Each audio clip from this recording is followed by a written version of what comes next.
specialist in the field, talking about all things PE for children with SEND. There's lots to get through, plenty of time for asking questions and having questions answered. So we'll just get straight on. If you could keep yourselves muted, unless you've got something to ask, that'd be great. Just stops background noise. I'll mute myself as well, and then we'll let Adam get on with it. Thank you.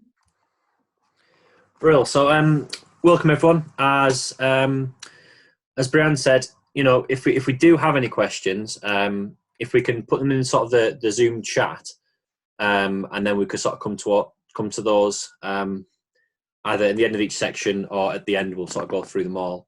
Then that'll be great. So I like to start off most things with this sort of little quote, really, that if a child can't learn the way we teach, then maybe we should teach the way they learn. And that is, for me, the fundamentals of working not only with any student, but especially those with SEND, because they do require that bit of additional thought, the additional bit of care, just to make sure that they're able to make the same progress and engage and then be enthused by our subject. And I think that, for me, really sums it up nicely. So a little bit about myself. I teach PE and PSHE, and I'm also data coordinator at a special needs school. I've worked there for 8 years now, and our school sort of specialises as such with ASC students as their primary diagnoses, and we go from the ages of 8 or 9 all the way through to post 16, moving on to those going on to university.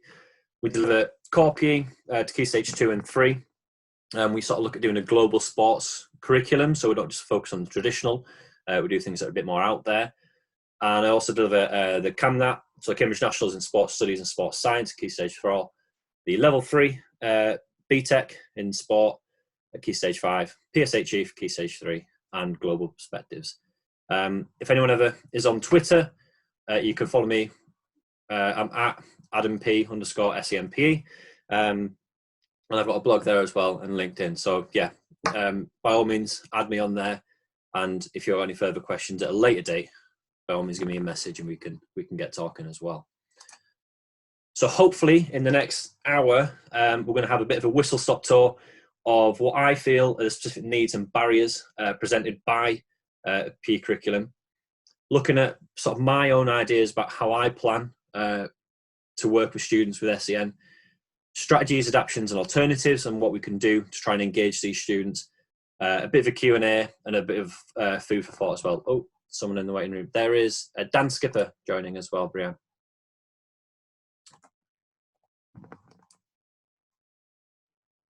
And obviously our aim then is to explore the barriers and specific challenges that SEN students face, using our knowledge of our students, plan and develop our lessons effectively, and then adapt to improve the learning experiences for our students.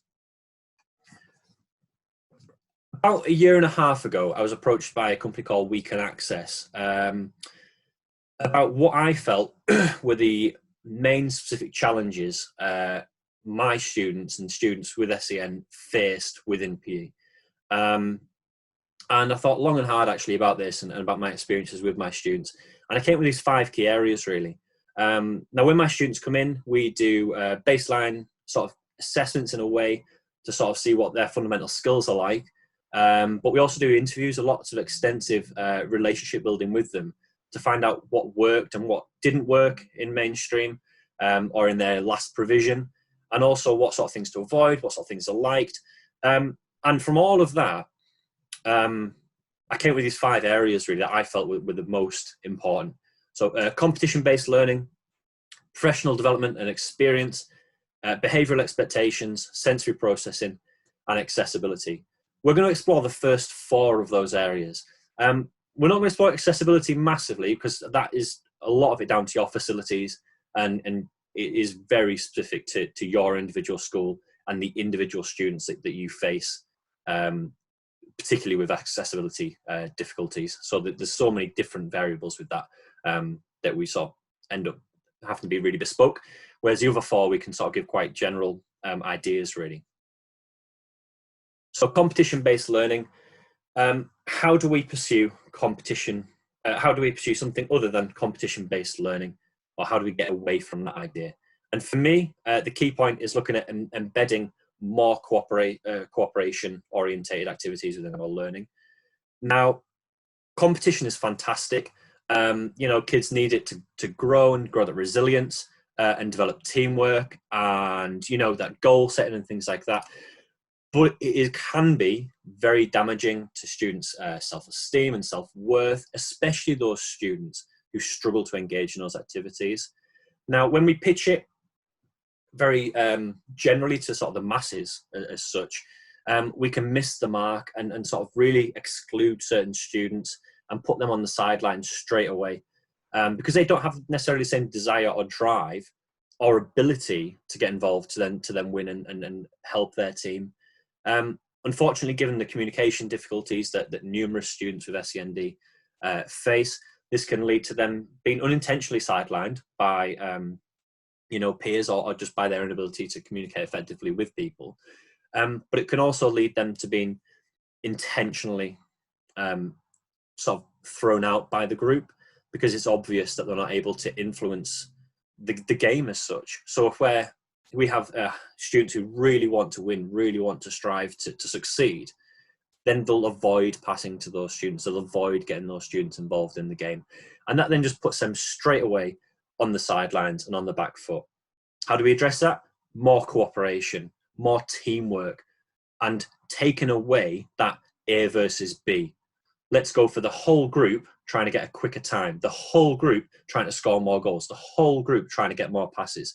And that then really drives forward that inclusive practice and that inclusivity with those students.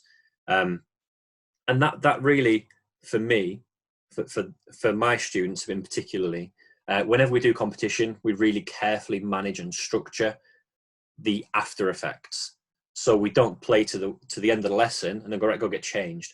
We'll finish 5 minutes early, talk about how we be gracious when we win, but gracious in defeat as well. How we manage our own expectations, how we manage the rest of our day in terms of what we're going to say to each other, how we're going to approach talking about PE for the rest of the day, because this can then affect students, for the next day, for the next week, just because they didn't have the opportunity to talk through how losing or how winning has made them feel and have the opportunity to actually discuss and sort of get that verbal discussion through there. So we often use our cool down periods to get that conversation through and to ensure that our students leave the lesson all feeling as if they've achieved something. Even if they have lost, they've still achieved something from the lesson. Where's my mouse? There we go. The next area, a little bit more difficult. Now, one of the students that I teach identified that his previous teachers didn't get him. And by that, he kind of meant that they didn't quite understand what made him tick, what made him get on, what made him feel included. As this whole thing's always going to be about how we can make them included. Now, for me, the best professional development opportunities that are out there are speaking to other teachers, doing things like this. I found out this figure that there are over, there are 1,044 different special schools in England alone. That's a huge number. And that's a great deal of specialists that are out there and wanting to help and support students. I met Brianne sort of through lockdown, doing this essentially, talking about how we make students more involved and more welcome within our subject and within what we're doing. And that's because I've reached out to people and said, who wants to have a learn, who wants to learn some things about how we can better meet the needs for SEND students. And there are numerous more of me as such out there who have different specialities. Mine is mainly within ASC, but there'll be others that are PMLD, there'll be others that work really well with dyspraxia, there are others that work well with OT providers and get a really sort of therapeutic base in there. So reach out. Don't restrict yourself to, I've only got these mainstream schools around me, I've only got these teachers here, or there is this special event run by this company. Put yourself out there. is anyone able to help with the situation? And the number of teachers that are out there that are willing to learn, that are wanting to learn. I think this point sometimes gets misconstrued, of it's not an attack on teachers saying, you know, you should learn more. We're all very, very busy. I think the average working hours for a PE teacher in secondary school is like 50 hours. When you include also your after school clubs and the extracurricular activities, the things you do before school, during lunchtimes, everything, your time very quickly becomes very precious. So trying to get the most out of these sort of situations, the most out of your conversations with other providers is really where it counts. So go to the source, go directly to the people that are managing and working with these students day in, day out. And that'll give you the best opportunity to grow and to improve your professional development. Behavioural expectations. Again, this is one that I think, this isn't to say that we shouldn't have high expectations of students. We shouldn't have the same expectations, but there needs to be a little bit of flexibility in what we do. And if we are flexible, we need to be consistent with how we are flexible. Consistency is the key. Whatever we decide to do, however we decide to pitch our expectations for students, we need to be consistent with what we're doing. There are a lot of things in PE that we sort of feel have to be done. Lockdown has taught us many things about, you know, not having to go to changing rooms to get changed, coming in your PE kit. That has shown us the way forward for these students that struggle to get changed in the changing rooms. So when all this is over and you return back to the changing rooms and get students coming in, then let them still come in their PE kits if that's going to allow them to actually engage in the learning.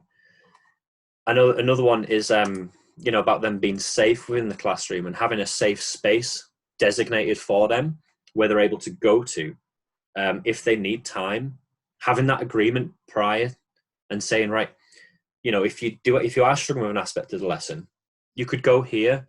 That'll really give you that time you need to regulate yourself back to a position where you can then join in. Don't put massive amounts of pressure on students. It took me, I had one student who took 3 years to get to a point where he was actually able to engage in any PE lesson. He would come to every PE lesson, he would watch, he would observe. As soon as I tried to actually get him to join in, he would then shut down. It took him 3 years to get to that point. This is a really big journey, and we need to be patient with our students and give them the time and allow ourselves to work differently with them, you know. And it's amazing how welcoming and how other students will actually be quite accepting of that, of different approaches, because they appreciate that, well, their needs are different to mine, so they need that slightly bit different way of working. As long as we're consistent, as long as what we do, we'll do time and time again, then that works okay.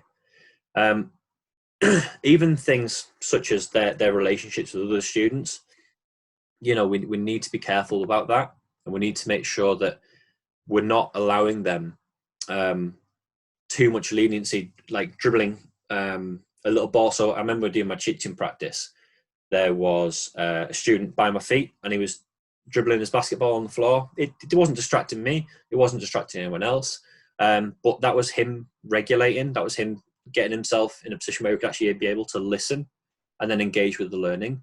And it got pulled up by my mentor at the time, and I said, well, that's allowing him to then take part in the lesson. And he said, that's, you know, as long as we're sure and consistent with what we are doing, then that's okay. You know, we can give them little allowances and give them that little bit of leeway they need to then maintain in the lesson. Because at the end of the day, if you don't do that, they then don't engage, they then don't take part, and they don't get all those wider benefits of taking part in physical education.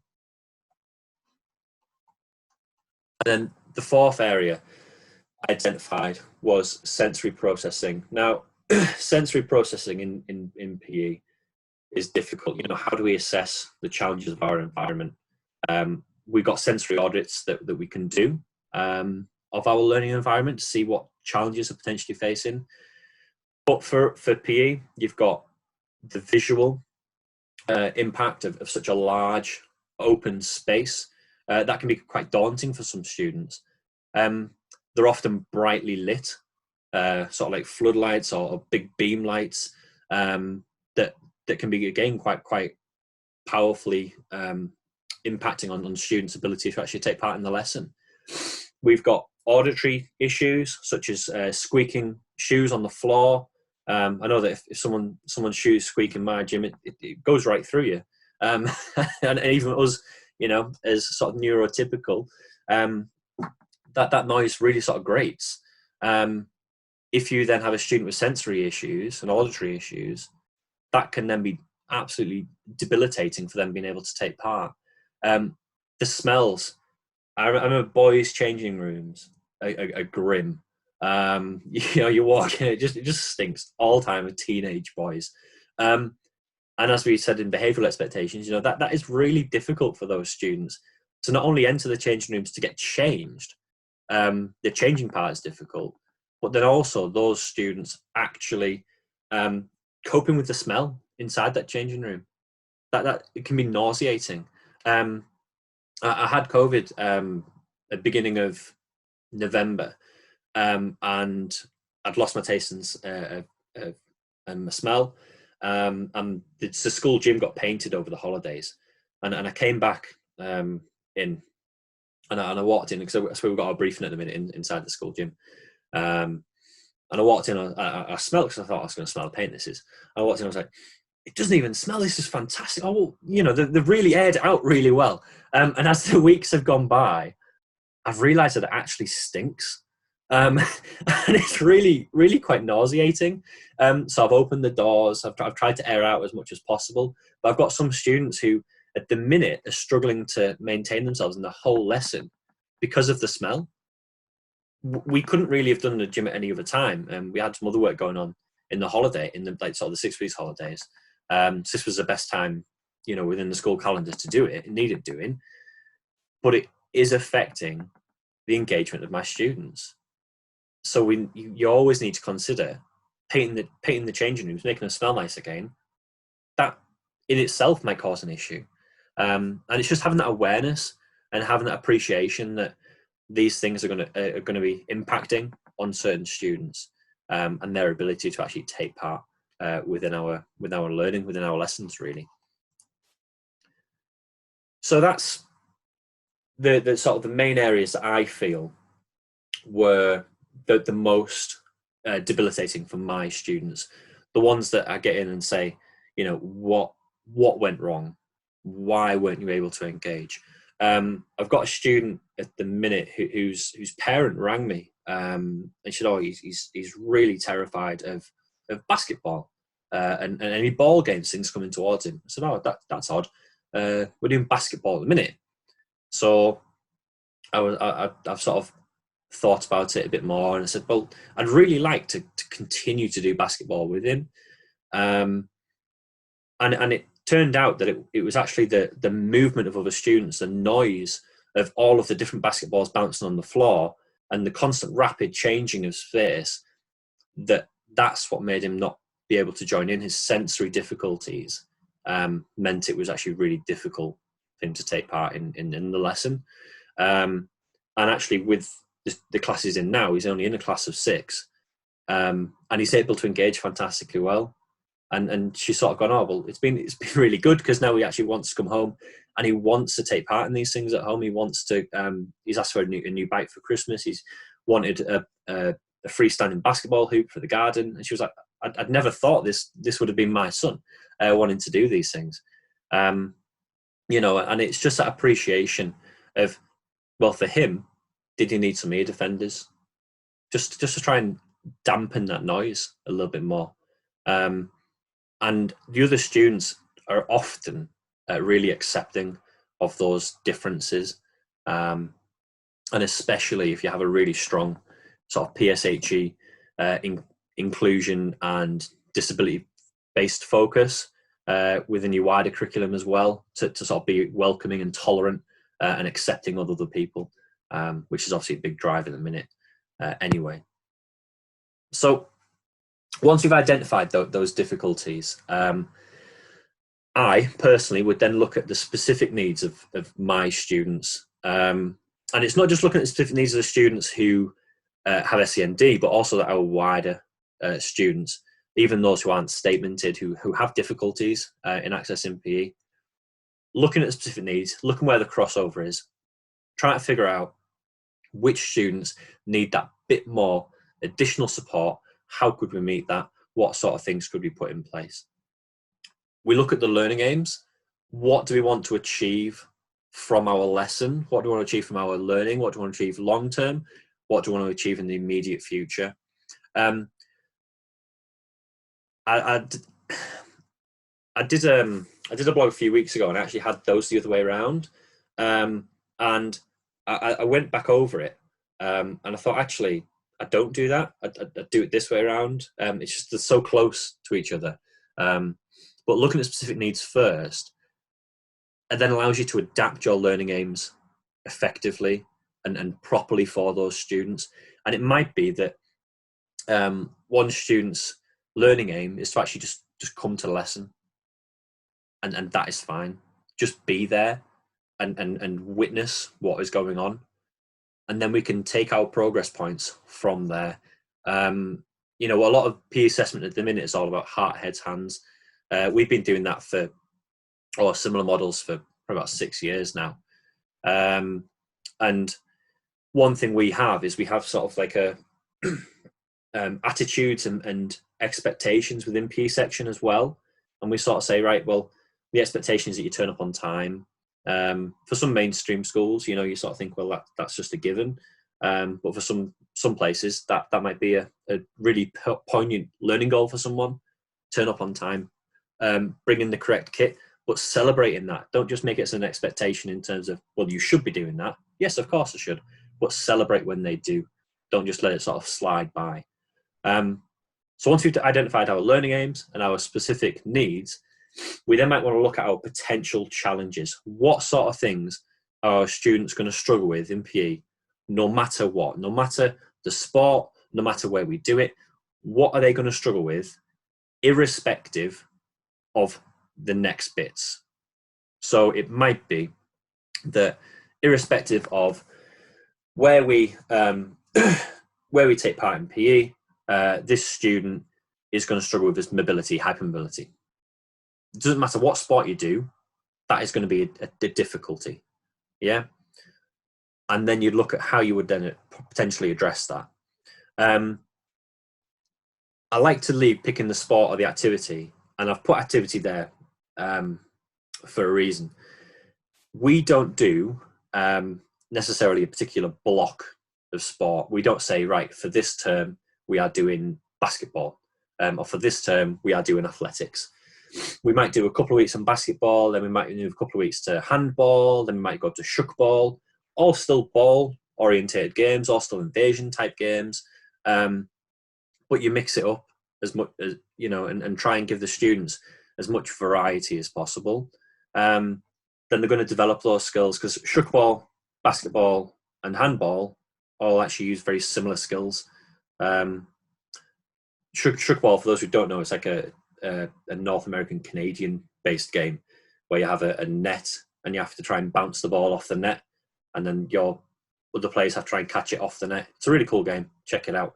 But we do a different continent each term. So at the minute we're doing the Americas, and that's why we're doing basketball, shuckball, because we feel that they fit nicely in together.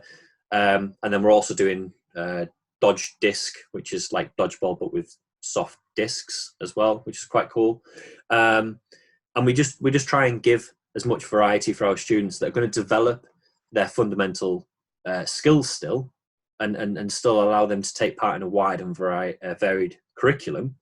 It's still going to allow them to progress physically, but it's also going to allow them to engage, because what we find is that students come to us having had quite torrid experiences with the traditional sports, and all the things we discussed previously in sort of the common specific needs. They feel that they couldn't return to doing those sports. So we very rarely do rugby, because our students would have had horrendous times with that previously, whether they've been physically hurt because they've been less able and they've been passed the ball and they'll just stand there and then just get tackled, not knowing how to necessarily deal with that or manage that, and then manage their emotions and their feelings during that time. So we pick a sport or activity, plan it, looking at everything you've done previously, looking at our specific needs, our learning aims, our potential challenges, our sport and the activity we're doing, planning. I don't do loads of planning now in terms of actually written planning, because we've got pretty good knowledge of what works well with our students and what to avoid. But I feel that's the fun part, because it allows you to really experiment and really give things a go in your planning. Branch out again to people and say, have you had any experience in teaching kabaddi? I don't know if you've heard of kabaddi. It's Asian orientation, I think it's from India or Pakistan, one of the two. And it's like bulldog, sort of that we used to play in the sort of playground, but a bit more structured than that. And it uses similar skills to rugby in some respects, but it's less cardiovascularly enduring, and it doesn't require the same amount of coordination in terms of, you know, ball passing and movement and things like that. It's much more accessible, much more about gross motor skills rather than sort of these fine motor skills and sort of coordination. It's a really good sport again to look at and explore. Deliver, you know, deliver what you set out to do, but don't be afraid to change plan and change tact if it's going wrong. I remember I did a parkour sort of freestyle gymnastics session with my students a few years ago, and I thought I'd planned out the most amazing session ever. Everything was laid out brilliantly. We were going to do this and that, and I thought all I had to do was run down the track, do a move over the vault, do 3 bounces, run down the track, and move over the vault, and then finish with a balance. Really straightforward. What I failed to realise is I'd give them far too many decisions to make, and I hadn't made it clear enough what exact things they had to choose from, because we'd done a lesson on balances, we'd done a lesson on vaulting, we'd done a lesson on moves. It was a roll at the end, sorry. And we'd done a lesson on rolls, and I then had never gone through the process of bringing those together. I forgot to then recap what the rolls were. I forgot to recap what the moves were. The only bit I did remember was the vault, because that was a bit that I thought, oh, that's probably the bit they're going to forget. So we'll go with that, and that's sort of the bit about safety, really. And it was an absolute car crash. I think I ended up with I had 10 students at the start, and I think I had 2 remaining at the end of the lesson. It was just a disaster. But I reflected upon that, moving on to step 7. I reflected upon that, and I actually realised that most of the things that went wrong were my fault. I had failed to understand the potential challenges that my students were going to face. I'd failed to look at what I wanted out of that lesson, and the specific needs of my students. You know, some of them have in their EHCP, and it says struggles making decisions when there are multiple choices to be made. And I'd give them 3 different things to do and 5 different choices for all 3 of those. So in the lesson, they had then 15 choices to make with no scaffolding around that. A real big error from my point of view. And I'd been teaching there, you know, for 5 years at that point. And I still made an error. I still got it wrong. And I have one of the students in that class is now in the 6th form, and he still talks about it. He still talks about that lesson. And that's how long it's lasted with him. And they see it as a bit of a fun thing now. And they're like, oh, remember that time when the lesson went really badly? And I'm like, yeah, it was dead good that. But it's good to have that relationship with the students where you can reflect upon it with them. And I think the next day I got them all together, the whole class, and said, look, you know, this is what went wrong from my point of view. We're going to try it again next week. So I prepared them that we were going to do it again. But I said, I'm going to put these things in place to have that reassurance and that confidence and sort of try and rebuild that sort of trust. And they came back the week after, and then it was the lesson that I planned it out to be. It did go the way I wanted it to go in the first place, because I'd realised where I went wrong. So I'd adapted, I'd changed, and I'd put them things in place. And it's only through that really strong and powerful reflection, but knowing all those other issues along the way about what the challenges were going to be, what my specific needs of my students were. And you sort of sometimes lose your way, and sometimes lose tact in what you want to do and what you just set out to do. And you don't know when to sort of go, let's put the brakes on, let's start again, let's just take a minute. And sometimes doing that within a lesson can be quite a daunting thing to sort of go, right, hold on, this isn't working, let's go for something else. But the more experience you get, the more tools you get in your arsenal, the easier that is to do with students, really, and try different things in a different way. So moving on to strategies, adaptions and alternatives. Now, when I say we could go on for days, we really could for this section, mainly because there are so many different needs.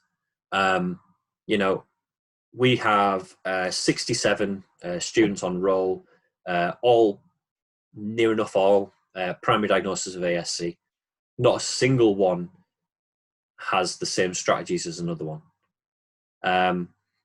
You add that then into your mainstream setting, where you've got in one class 30 students who all have different strategies, adaptations that they need for their curriculum, and then add in the 3, 4, 5 SEND students within that as well, then you've got a lot on your plate. So you need to try and be savvy with what you do, but also try and be quite clever with how you approach certain things. Now, before we get started with this bit, I just want to go through what some people have tried already, and sort of, if anyone feels that they want to share some sort of strategies that have worked for them with students, or anything that they've done that they felt worked really well. We'll just get 2 or 3 people, if they're willing to sort of tell us their experiences, then that'd be amazing. So if anyone is keen to share, if you put it in the chat that you're keen to share, and then I can I'll unmute you, and then you can go for it. And if not, I'll just pick on Brianne, and then she can tell us her things instead. I might just pick on someone randomly.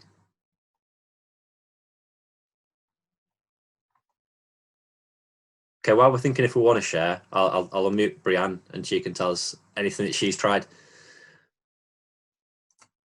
Unmute. Oh, it's not unmuting. There we go. Yeah, I have. Something that you've mentioned already that worked really well for me was having this sort of safe place area. I actually put one in the hall. We had them in every classroom anyway, but then I had one in the hall that was slightly different, because obviously you can't have necessarily all the same things you would have in the classroom in a space where everyone's running around. But it was just like a little soft area, a few cushions, a few books, where if somebody needed to take some time out to calm down, if it got a bit much for somebody, if they needed a bit of a quiet space, they just had somewhere they could go that would just help them. And sometimes you'd only have a child in there for 2 minutes, and other times it's the whole session. But you wouldn't often have them in there every session, all session. I think people worry that if you put something like that in there, children will use it as an excuse to not join in, and they don't. They do want to join in. They do genuinely use it for the right reasons. Yeah, no, that's perfect. Yeah, and it's just having that availability for students can alleviate a lot of the pressures and a lot of the stresses and a lot of the anxieties on engaging, because all of a sudden they've got that outlet if they need it, and that fallback if they need it. Brilliant. Yeah. I'm going to try and pick on someone, and hopefully their microphone's working. Who was the person who signed up 3 times? Can you remember what they were called? Was it Phil? Did Phil sign up 3 times? It might be a Phil. All right, let's see. Is it going to unmute? Hello, yeah, that was me. Fantastic. Brilliant. So keen. Well, it's because nothing came back, so I just thought, well, I don't know, am I on this or not? Brilliant. Have you tried any strategies or anything that's worked with any SEND students previously? Well, I think sometimes giving responsibility and actually getting them to lead some activities seems to focus the children and work quite well. Yeah, definitely. And I think that puts a different spin on the perception of other students as well, of the capabilities of that student. That if you're giving them the responsibility to take a lead and to take action and to take responsibility of certain sections, to then see them in a different light and go, oh, maybe they are able with this. And it just allows the other students to be a bit more accepting and welcoming. Yeah, that's a really good one. Yeah, Brill. Thank you. Okay. I'm gonna try and pick on. Let's go for Holly. Let's try and unmute Holly. See if we've got anything there. Is it going to allow it? Oh goodness. Can you hear me? I can. I think I muted you just as you unmuted. Okay, good. It's really interesting just listening to you. A couple of things. We're quite a big junior school. Yeah. My classes are really big, like up to about 35, and we've got quite a lot of SEN. And what I'm finding is a lot of our children have key workers, and often they'll bring them down to me before the rest of the class so we can have a look at the equipment. I can have a bit of a play with them and build our relationship before the start of the lesson. That's brilliant. Yeah, it's really. And I'm finding that's working, so I'm trying to kind of roll that out across everyone, just so I get a bit of time to chat to them, brief them before what's going to happen. But I've got loads of ideas from you, which is great. So thank you. No, that's a really good one actually, because I think from my perspective, then when the students are coming down, you're able, as you said, to build those relationships, but also then everyone has come into an environment that they're already comfortable in, so they're already feeling safe and warm and welcome and needed within that space. But then upon that, everyone else then comes and joins rather than, them joining everyone else. Then walking into the chaos, it's quite a calm place to start. So that's working, but I'm kind of like, that's quite a new one I've just discovered. So I'm just working on that at the moment. Yeah, no, that's brilliant. Thank you. Okay, so I've gone through what I've felt sort of have worked best for me, or that I've used most and most often. So the number one is reading the HCP, reading the support plan. It sounds obvious, it sounds straightforward, and that's because it is. That can potentially give you the most information about that student and avoid the most hiccups along the way. Just being that bit more proactive and a bit more, seeing things, again, looking at the planning cycle, looking at the student's specific needs.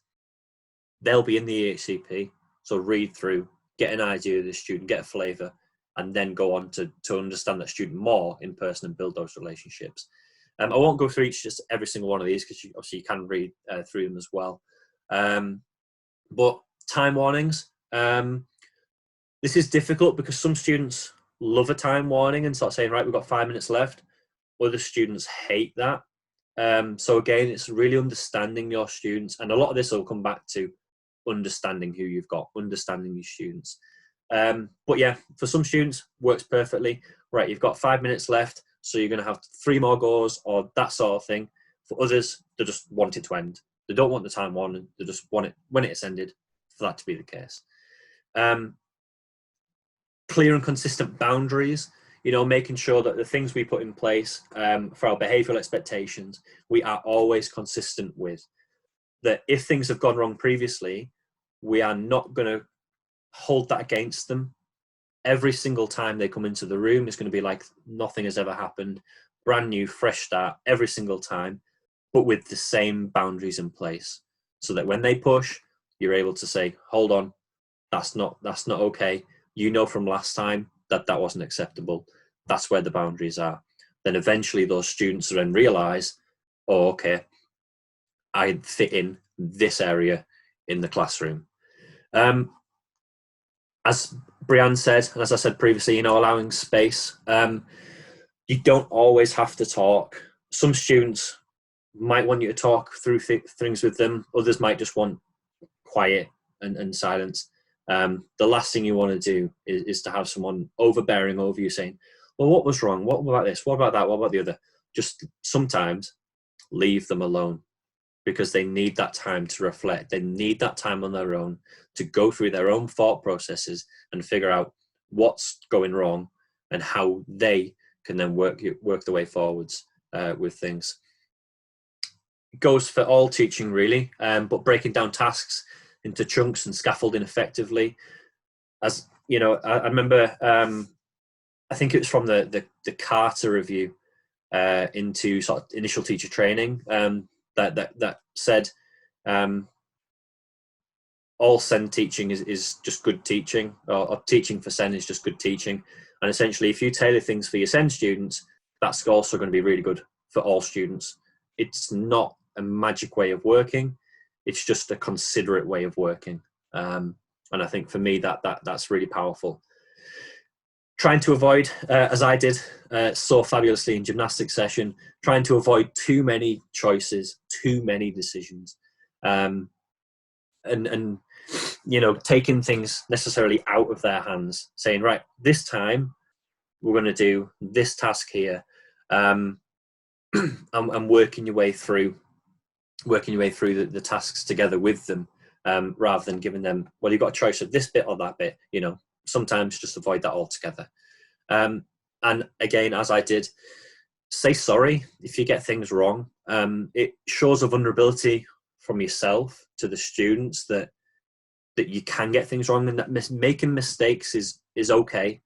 That's one of the biggest things that I've learned, is that yes, we all make mistakes, but if we're able to admit that and show the students that we're able to admit that, then when they make mistakes, they realize that it's not the end of the world. It's not the worst thing to ever have happened. If you're able to get through the difficulties and apologize and make a mistake, then they can too. And that's just really good role modeling for the students. In terms of our adaptions, for me, exploring more accessible sports, but also a greater range of different activities. So doing Molki, which is a Scandinavian sort of pin-based, skittle-based sport. That's a really good one. Obviously bocce and sit-in volleyball, they're also really good. Boules, again. But just trying to do things just a little bit out there. I know some schools do curling and get really good buy-in, or even table tennis, which is really easy for some students to take part in. But then think about, as it says lower down, using projectile equipment that's easier to handle or visually coordinate with. So larger shuttlecocks, softer balls, slower moving balls. I know that for some of our students, we use balloons initially for things like badminton, because they can track it easier, they can see it better, and it floats. It's easier to manage. And the students really enjoy working with that, because then at the end of the lesson can always try and hit them hard enough where they can pop them. So it's a nice little fun activity to finish with them with as well. And again, linking to that, different size rackets and bats, providing ear defenders or tinted glasses for students who are struggling with the lights or the sounds, and allowing them to come in, or go home in their PE kits. The whole COVID situation has taught us that is manageable for students. They're able to do that. So allow those students to do that further on the line. And embed more therapeutic practices within your lessons. We're going to come on to a little bit about sort of what we mean by that a little bit in a minute. But we're lucky, really fortunate to have an occupational therapist on site. And I do a lot of work with her, trying to make my PE lessons not only meeting my aims in terms of what I want to achieve, but also the therapeutic aims and supporting what the therapeutic needs of these students are. So if we are in a position and we're lucky enough to either know occupational therapists or work with occupational therapists, use their skills and expertise to improve your lessons for those students. And then finally, alternatives. This is really dependent on the students you have, and this becomes really quite bespoke to who you've got and to your circumstances. So if you have a fitness suite, give them access to it at a different time in the school day, allowing them to still get that exercise, still get that physical activity, but allowing them to do it in a safe way at a different time in the day. Development of daily workout schedules to go with that. Potentially creating a reward system specifically based on PE attendance or engagement, or PE attendance and engagement. So initially it might just be getting them to come, and then after a while, once that's worked well, okay, can you engage for 5 minutes of the lesson? And just try to really sort of coax it out of them, but be patient with it and allow it to take its time. And that last point again, a development of a PE curriculum grounded sort of in an occupational therapeutic focus. So really focusing for those students on the wider aspects of being physically active, but more about meeting their therapeutic needs, which will allow them to then take part in the rest of their curriculum as well as PE curriculum in a much more successful way. And one way we can do that is by doing things like sensory circuits. Now, some of us might have used these before. Some of us might have never heard of them. But all it is a warm-up. A warm-up that tries to do specific things for certain students, whether it be, when it follows this pattern, so we, first activities are alerting. It gets them moving quite rapidly and changing direction quite swiftly. Then we look at organising actions. So that could be things like jumping on trampolines, wobble boards, things where they've got to work their muscles in a way that's going to allow them to try and be challenged, but physically stable. And then the third section is our calming or regulatory activities, such as using a therapy ball on a wall, or wall push-ups, or sort of deep shoulder presses, so like tricep dips, that sort of thing. By taking part in that, we're activating our students' wider sensory systems and allowing them to regulate effectively and then focus and engage, hopefully, more successfully. That's the aim of those sort of things. And we can either do these as a whole class and set these up for the whole class to take part in, or for those students who aren't able to access the main PE curriculum, you can look at developing sensory circuits just for those students to then allow them to engage with PE in some aspect, and then eventually getting those students to then access the main PE curriculum. So before we finished, there was a few questions I think that got sent through. So I'll just get them open on my other screen. Where is it? There it is. And there was a few that crossed over, and there's a few that I would have answered through this talk, really. So I'll just go through a few of them, and then we'll open up to, if anyone has a question or a discussion point, then obviously you can unmute yourself and we can go from there.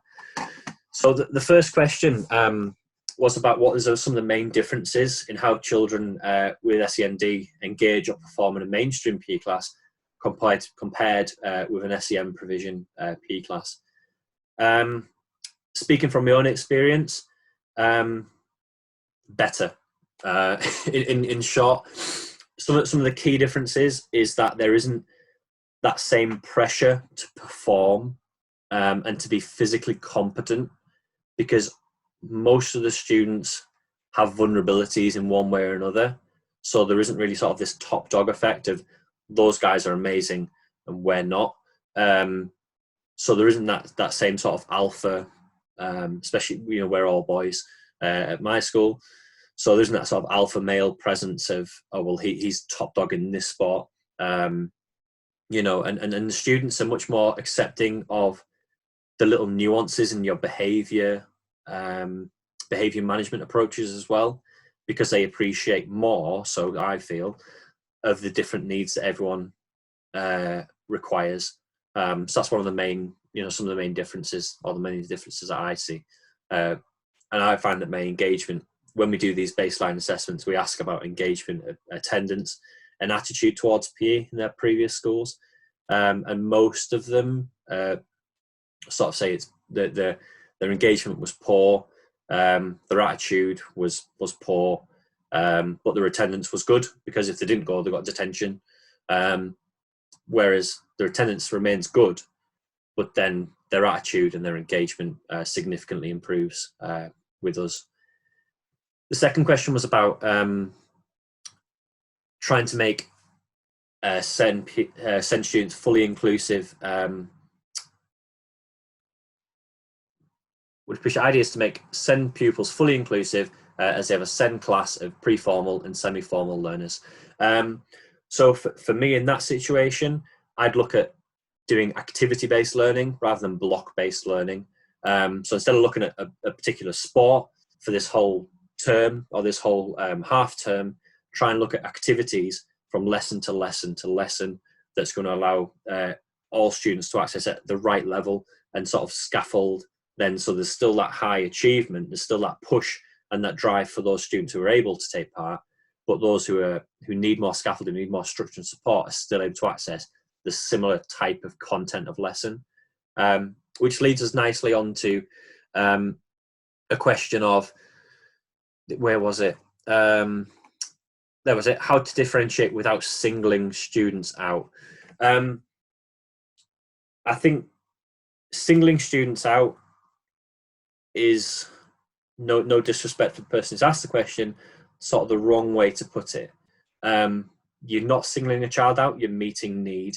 And what I would look at doing is working with the other students on, as I said earlier, tolerance, acceptance, appreciating that we all need our own individual plans to make sure that our education works for us, and work with those students on being accepting of the differentiation for that student, rather than trying to do changes on the sly as such, and on the side, without other people noticing, because they will notice. Students notice everything. So yeah, differentiation for a child who's non-verbal and has behavioural difficulties. It's difficult without knowing the child's sort of physical competence. You know, are they physically able? But one thing that we've used before is whiteboards, and getting students to sort of communicate through whiteboards or emojis, or sort of like yellow and green cards, and sort of, you know, if you're stuck, hold up the green card. Hold up the red card. If you feel that you need a little bit more support, hold up the orange card. If you're fine, then you've got the green card.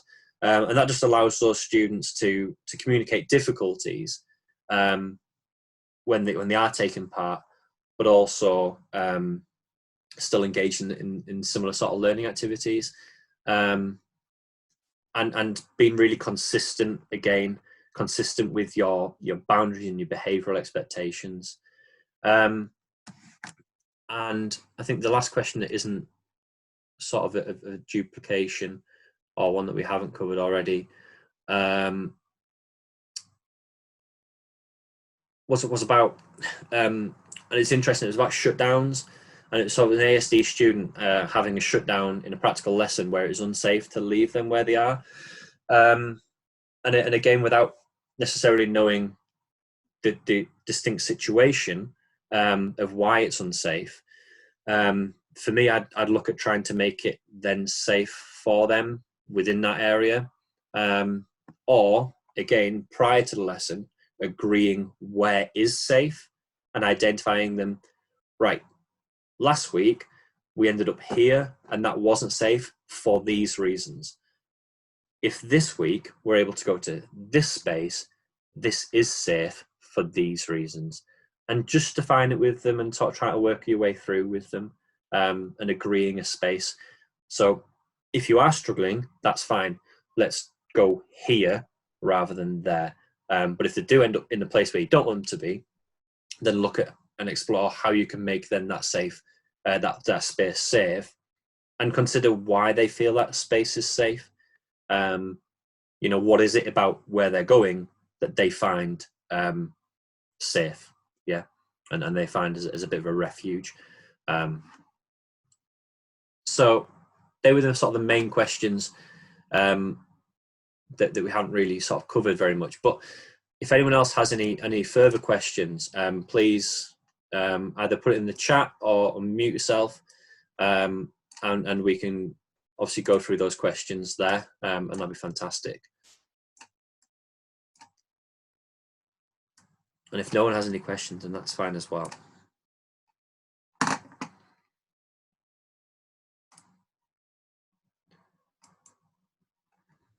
I ask a question, Adam? Of course, Jan.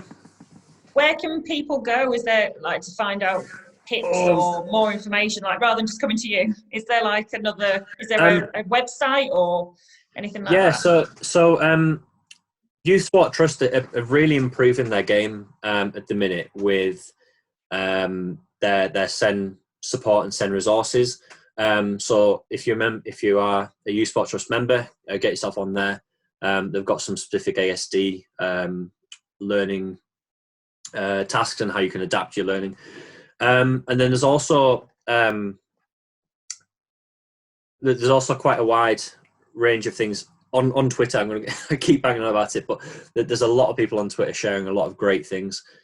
So get yourself on there if you're not already, and really try and engage with the wider community about how you can be really inclusive with your practice. And there'll be someone out there that can help you. If I haven't answered your question tonight, even if you got in touch with me and I didn't know, I could potentially know who to send you towards. Lockdown was really helpful for me in terms of networking with a lot of people, and I think I know at least one person in most types of settings now in terms of alternative provision and things like that.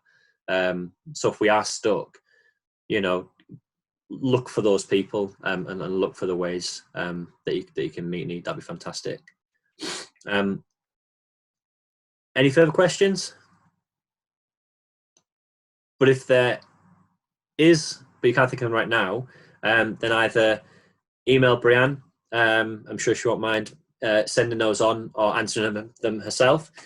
She's got a lot of experience there. Otherwise, I'm on Twitter. So by all means, find me on Twitter and just send me a DM. And then I can either point you in the right direction or try and answer your question directly. But for me, thank you very much for coming along.